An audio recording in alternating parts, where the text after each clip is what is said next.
Hello, welcome to the Mark Janard Show, the cybersecurity show. In this video, I'm going to discuss a walkthrough of how you can build your very own home server with old laptops, right? This is a cheap and efficient method.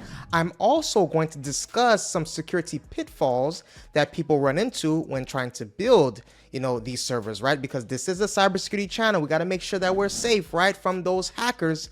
So without further ado, let's get right into it. We're going dark.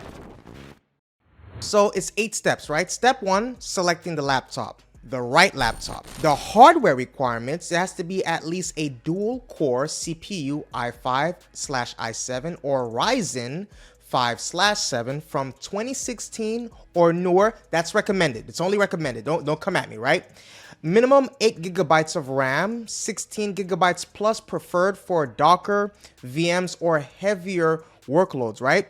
There has to be an SSD storage for speed and reliability, right? Replace HDD if possible. A gigabit or gigabyte Ethernet port or reliable Wi-Fi. Ethernet preferred for stability, right? These are preferred, okay? Now the condition, you have to ensure the laptops runs cool and quietly. Check battery health for UPS-like backup.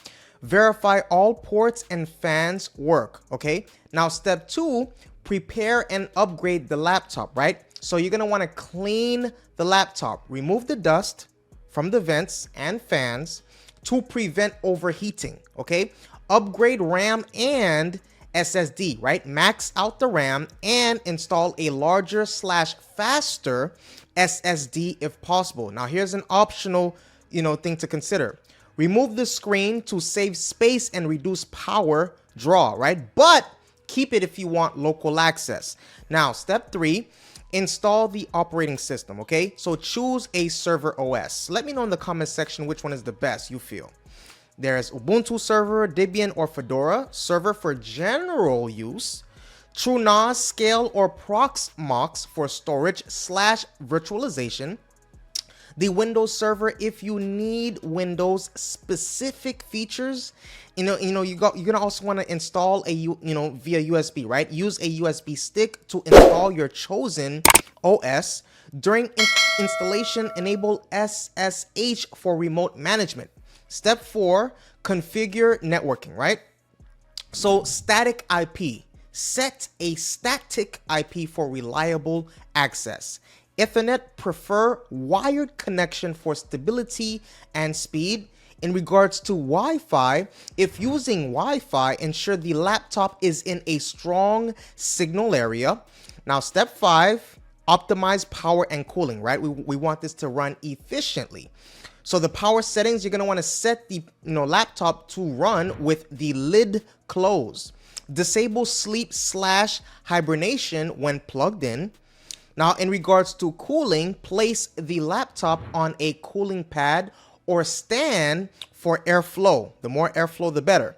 Now, you're also going to want to monitor temperatures, right? With tools like, LM sensors, stuff like that. Now, step 6, set up storage, right? Internal SSD used for OS and critical data.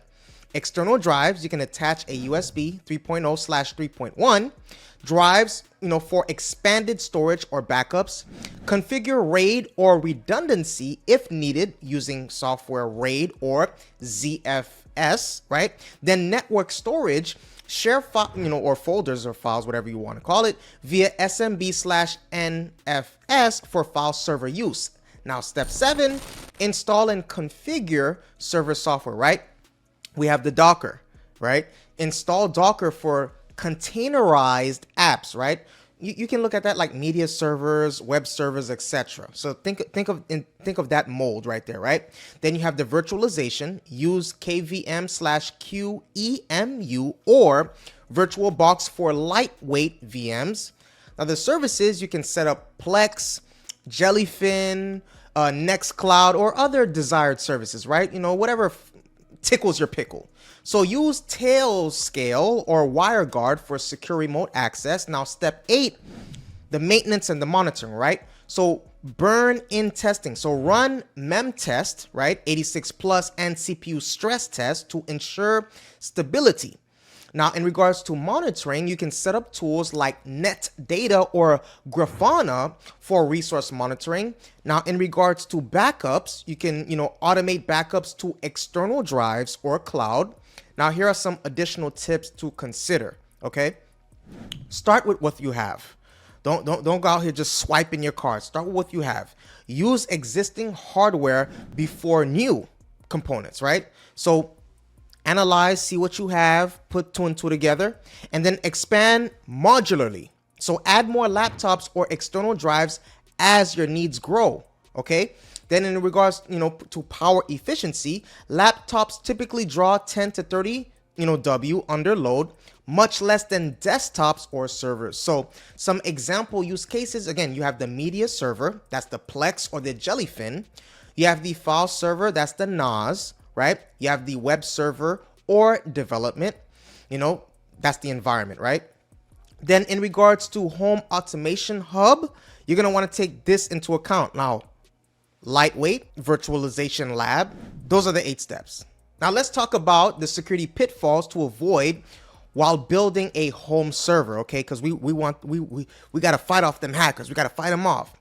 So exposing services directly to the internet, right? Avoid making your server or its services publicly accessible unless absolutely necessary. So exposing open ports increases your attack surface and risk of exploitation. If remote access is required, use a VPN with strong authentication, right? Pre-shared keys, certificates, etc. Think of your mindset in that mold rather than direct port forwarding, right? And neglecting updates and patch management, right? Because things are constantly open and exploited in the wild. So failing to keep your operating system and all server software up to date leaves you vulnerable to known exploits and supply chain attacks. Okay, so you're going to want to regularly apply security patches and monitor for critical updates. So please keep that in mind. Weak authentication and poor password practices is another component. So using weak or default passwords makes brute force attacks trivial. So always use strong and unique passwords and enable multi-factor authentication where possible. Then you have improper network segmentation. So running your server on the same network as your personal devices can allow an attacker to pivot, pivot, right? And compromise other devices if the server is breached.